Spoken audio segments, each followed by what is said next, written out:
first we're going to start with collection and in frame. There's no specific obstacle or exercise for that. It's pretty much shown throughout. So I'm not really going to show an example for it, but you'll see it throughout each exercise. You want to keep some light pressure on the reins to keep her head down. And once she has her head down, you can release the pressure to keep her head in frame. And you want to use your body to push her hind end up under her.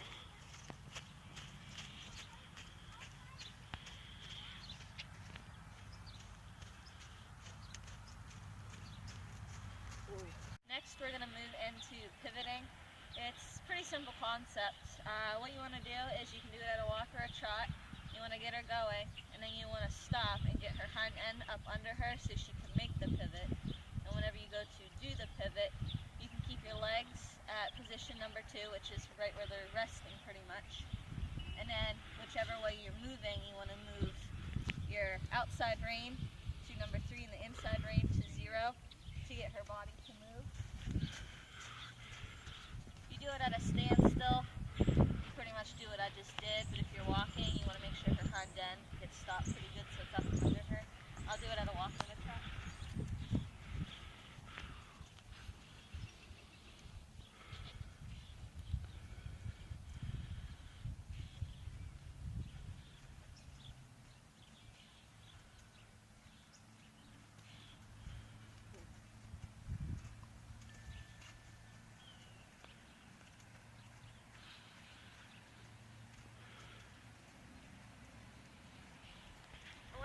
That you want to turn your body pretty hard whenever you move your reins.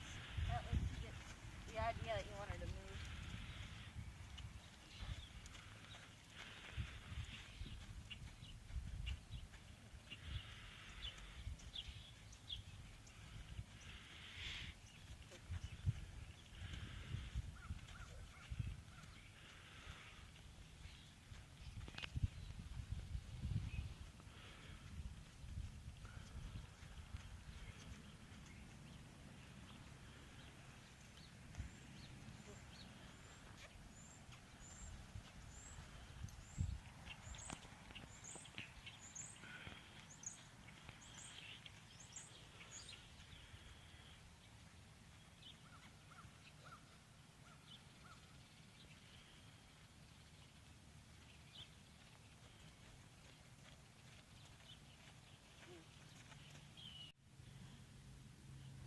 Alright, we're going to move into the spins, which is pretty much a continuation of the pivot.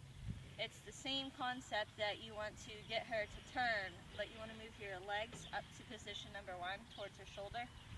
And you want to give her a little more rein on this side so she can make it. And you want to turn your body pretty hard. I try to focus on her tail or her butt to make sure that I'm moving my body far enough that she gets the cue. But you want to keep this leg open so her body has somewhere to go.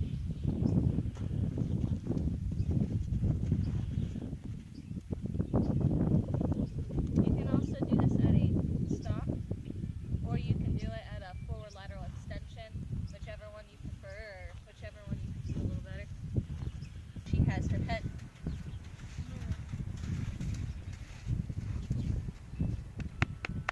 You want to make sure you sit back in your seat, but you also want to make sure that you turn your body enough that gives her the cue to make the spin.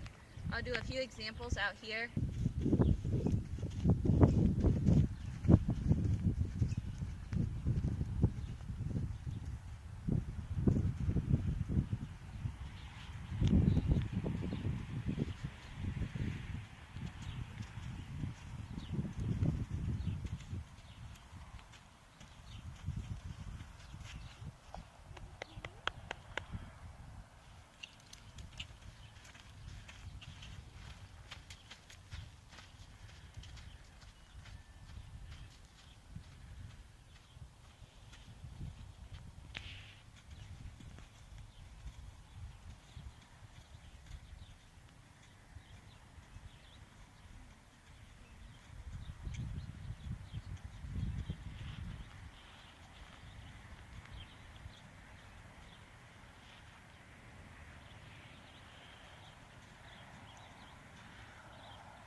the backing, which we have a U shape. You can use the U shape or an L shape.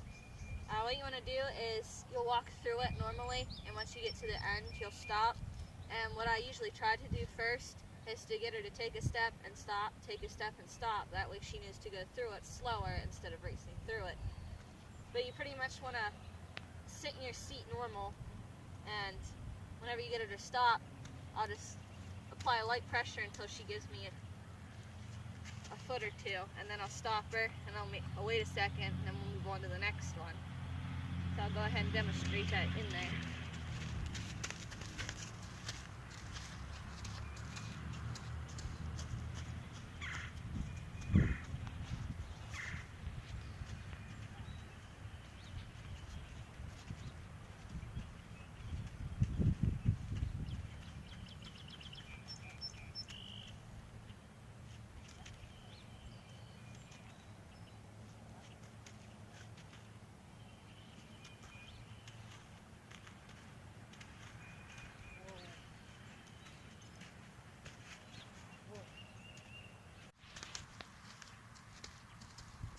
That was a good one, Kate.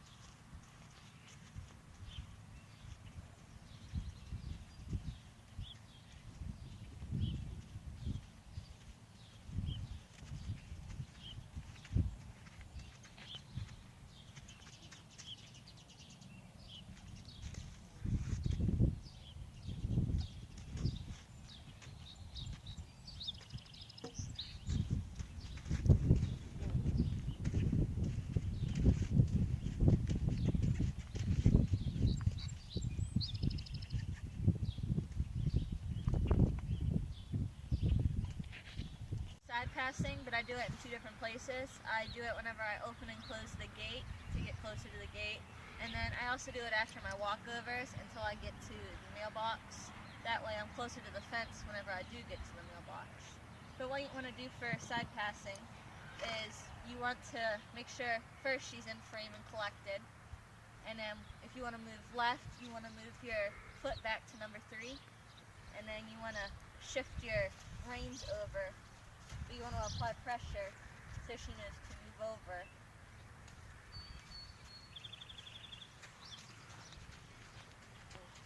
If her front is moving too fast, then her back, you want to bump her to make her back move quicker so it catches up. And you want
I wanted to show the gate for side passing. There's not a substantial amount, but it does show that she can side pass, so I wanted to show it anyways.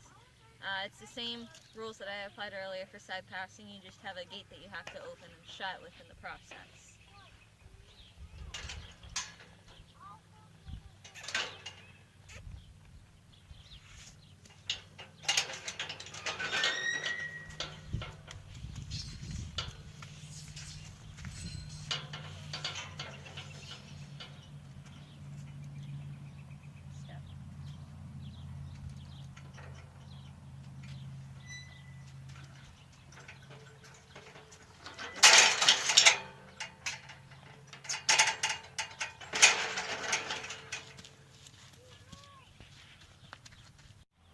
Lastly, we're going to move into speed control and stops, which I put together because they go hand in hand whenever you want to stop after speed control.